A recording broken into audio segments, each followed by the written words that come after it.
திருவாரூர்ல பிறந்தா முக்தி, காசியில இறந்தா முக்தி, திருவண்ணாமலைய நினைச்சாலே முக்தி. அங்கேருந்து ஒரு 120 மைலுக்குள்ள ஒரு சித்தர் எப்பவும் நடமாடிக்கிட்டு இருப்பாரு. சித்தர்கள் இன்னமும் இருக்காங்க அங்க. நம்ம தேடி பார்க்கலன்றது, நம்ம உணரலன்றதுனால நம்ம இல்லைன்னு சொல்லிட முடியாது இல்லையா? ரமனுடைய பார்வை நமக்கு தெரியும் எப்படிப்பட்டதுன்னு சொல்லிட்டுன்னு. எத்தனை பேரை ஹீல் பண்ணியிருக்கு, எத்தனை பேருக்கு ஒளி காமிச்சிருக்கு, எத்தனை பேருக்கு வழி காமிச்சிருக்கு, வாழ்க்கை கொடுத்துருக்குன்னு நமக்கு தெரியும். இன்னொருத்தர் விசிறி சாமியார், ராம் சரத்குமார்னு சொல்லுவாங்க. அவர் மூலம் இறையுணர்வையும் அடைஞ்சிருக்காங்க. நீங்கள் திருவண்ணாமலைன்னு சொன்னாக்கா ரமண மகரிஷி, யோகி ராம் சரத்குமார், சேஷாத்ரி சுவாமிகள், அருணகிரிநாதர், இவங்களை நம்ம நல்லா ஞாபகம் வச்சுக்கலாம். நம்ம இன்னும் பல மகான்கள் அங்கே கண்ணுக்கு தெரியாமல் சூட்சும ரூபத்தில் உலவிட்டு இருக்காங்க. சித்தர்கள்லாம், யோகிகளும். இப்படியாப்பட்ட ஒரு சிறப்புமிக்க ஒரு ஸ்தலம் நம்மளுடைய திருவண்ணாமலை.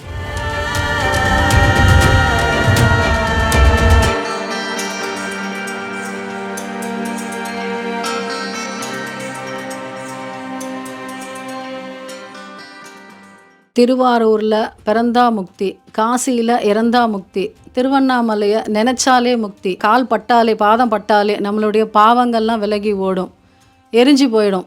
அதுதான் அக்னிஸ்தலம்னு நம்ம சொல்கிறோம். இது எல்லாரும் நீங்கள் உணர்ந்திருக்கலாம். நான் திருவண்ணாமலை கிரிவலம் போனேன், அப்போ என்னை மேலே ஒரு சாம்பிராணி வாசனை வந்தது, ஒரு சித்தர் என்னை கடந்து போன மாதிரி இருந்ததுன்னு நிறைய பேருடைய அனுபவங்களை நம்ம தெரிஞ்சுக்கலாம். இந்த தேகத்தோட ஒரு சித்தர் சுற்றிக்கிட்டு இருப்பாருன்னு நம்மளுடைய பூண்டி மகானே சொல்லியிருக்காரு.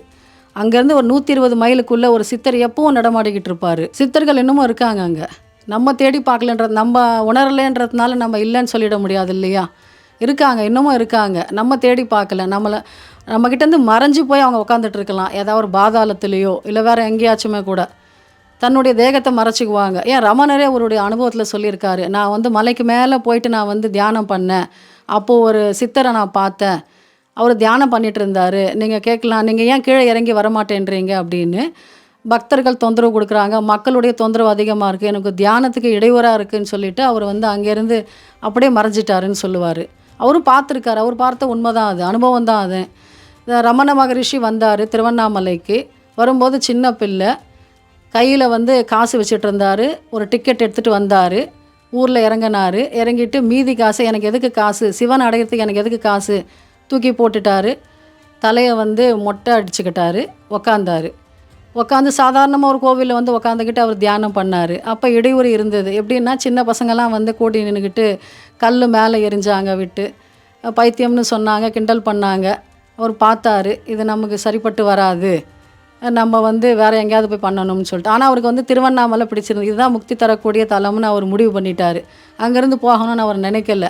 அப்போ என்ன பண்ணுறது, ஒரு பாதாளம் மாதிரி ஒரு அறை இருந்தது, அது உள்ளே போய் உக்காந்துக்கிட்டு தன்னை மறந்து தியானம் பண்ணுறாரு. சமாதி நிலைன்னு நம்ம சொல்லுவோம், அந்த நிலைக்கு அவர் போயிட்டார்.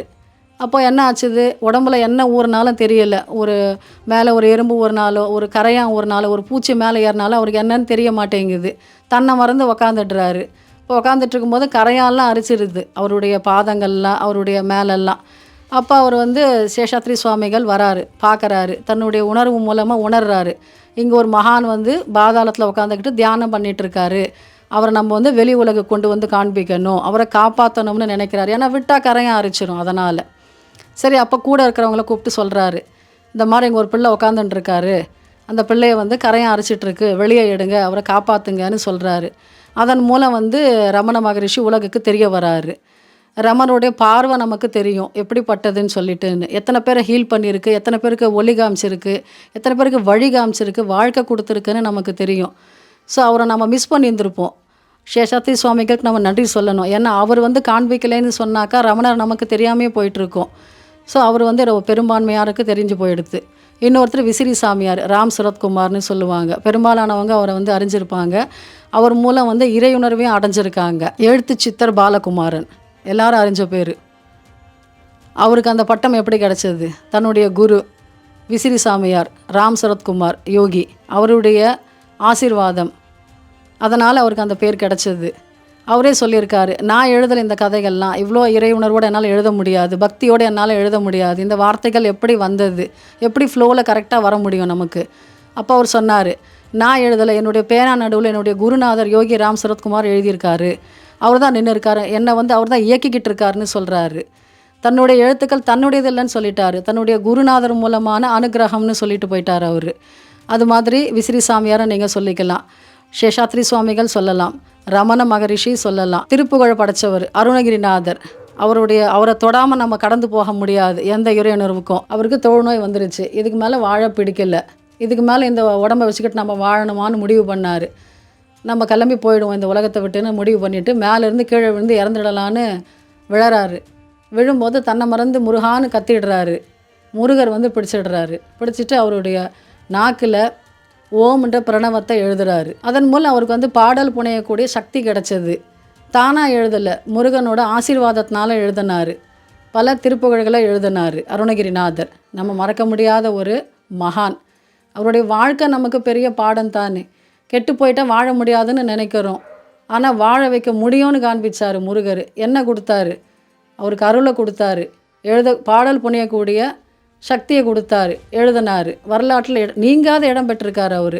நீங்கள் எங்கே தோட்டாலும் திருப்புகழை பாடாத ஒரு ஊர் கிடையாது. குன்றத்தூர் போனால் தெரிஞ்சிருக்கும் உங்களுக்கு. தனி ஒரு விழாவை எடுப்பாங்க. ஒவ்வொரு படியிலும் நின்றுக்கிட்டு ஒரு பாடல் படிப்பாங்க. அந்த பாடல் வரிசைப்படுத்தி வச்சுருப்பாங்க. ஒரு படிக்கும் ஒரு பாடல். அவரால் கொடுக்க முடியாது என்ன இருக்குது? தொழிலில் மேன்மை அடையணுமா, இல்லை நான் வீடு கட்டணுமா, அதுக்கு ஒரு சிறுவாபுரி பதிகம் எழுதியிருப்பார். ஒவ்வொரு ஊருக்கும் ஒவ்வொரு சிறப்பு. பழனி பற்றி எழுதியிருப்பார், திருத்தணி பற்றி எழுதியிருப்பார், திருச்செந்தூர், திருவண்ணாமலை, எல்லா ஊர்லேயும் அவர் பதிகம் பாடியிருப்பார். அவர் பதிகம் பாடாத ஊர் கிடையாது. அதை லிஸ்ட் எடுத்தால் இன்னும் நிறைய இருக்கும் உங்களுக்கு. அருணகிரிநாதர் திருவண்ணாமலையோடு சம்மந்தப்பட்டவர். இதை நாம் விட முடியாது. நீங்கள் திருவண்ணாமலைன்னு சொன்னாக்கா ரமண மகரிஷி, யோகி ராம் சரத்குமார், சேஷாத்ரி சுவாமிகள், அருணகிரிநாதர், இவங்களை நம்ம நல்லா ஞாபகம் வச்சுக்கலாம். நம்ம அவங்கள மாத்திரம் கிடையாது. அடிமுடி அறிய ஒன்றா சிவபெருமான், இவரையும் நாம் நினச்சிக்கலாம். அவர் ஜோதி ஸ்வரூபமாக நின்ன இடம். அடிமுடி அறிய முடியாமல் நின்றுட்டு இருக்கும்போது விஷ்ணு பன்றி உருவம் எடுத்துகிட்டு போகிறாரு. மேலே வந்து பிரம்மா போகிறாரு அன்ன ஸ்வரூபத்தில். மேலே போயிட்டே இருக்கார். போகிறாரு போயிட்டே இருக்குது. பல யுகம் கடந்து போச்சுது. பார்க்க முடியல. திருமுடியை பார்க்கவே முடியல. முடி என்ன ஒன்றுமே பார்க்க முடியலன்னு வச்சுக்கோங்கல்ல.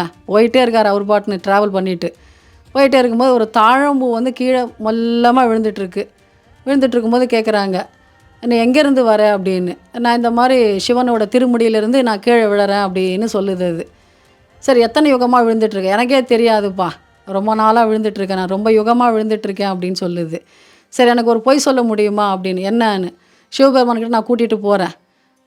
இந்த மாதிரி நான் வந்து உங்கள் திருமுடியை பார்த்துட்டேன்னு சொல்கிறேன், நீங்கள் அதை சாட்சி சொல்லுங்கள் அப்படின்னு தாழம்பூக்கிட்ட கேட்குறாரு. சரி, நான் சொல்கிறேன் அப்படின்னு அதுவும் வருது. சிவன்கிட்ட போய் நிற்கிறாரு. நான் பார்த்துட்டேன்னு ஒரு பொய் சொல்கிறாரு. யார் சாட்சின்னு கேட்குறாரு. இது தாழம்பூ இருக்குது. பார்த்துட்டேன், ஆமாம் பார்த்துட்டேன்னு சொல்லுது. இது பொய் சொல்லிடுது. அப்போ பார்க்குறாரு சிவன். எல்லாம் அறிஞ்சவர். அவருக்கு தெரியாதா நீ இந்த பார்த்தியா இல்லையான்னு சொல்லிட்டுன்னு சொல்கிற. நீ பொய் சொல்லிட்ட, நீ என்னுடைய திருமுடியை பார்த்துட்டேன்னு பொய் சொன்ன, அதுக்கு சாட்சியாக இருக்க. அப்போ என்ன பண்ணுற? 2 பேருக்குமே சாபம் கொடுக்குறாரு. பிரம்மாவுக்கு இந்த பூ உலகத்தில் வந்து கோவிலே இருக்கக்கூடாது, இந்த பூமியில் சொல்லிட்டாரு. 2வது, நீ வந்து இன்னிலேருந்து வந்து உனக்கு வந்து பூஜையில் வைக்க மாட்டேன், உன்னை விளக்கிடுறேன். இது எல்லா பூவும் வைக்க முடியும், ஆனால் நீ மட்டும் இருக்கக்கூடாதுன்னு சொல்லும்போது அப்போ அவர் வந்து சொல்கிறாரு, மன்னிக்கக்கூடாதா அப்படின்னு கேட்குது தாழம்பூ. அப்போ என்ன பண்ண முடியும்? சரி சொல்லு. சிவராத்திரி அர்த்தஜாம பூஜை பண்ணுவாங்க. அப்போ வெளியில் லிங்கோத்பவர்னு ஒருத்தர் இருப்பார். நீங்கள் வெளியில் பார்க்கலாம், பின்பக்கமாக இருக்கும் சிவனோட கோவிலில். அந்த லிங்கோத்பவரில் வந்து மேலே வந்து அண்ணன் ரூபத்தில் வந்து பிரம்மா இருப்பார், கீழே வந்து பன்றி ரூபத்தில் வந்து விஷ்ணு இருப்பார். அப்போ வந்து அந்த ஒரு வேளை மாத்திரம் அர்த்தஜாம பூஜையில் மாத்திரம் அந்த வந்து தாழம்பூவை வைப்பாங்க. அது ஐதீகம்.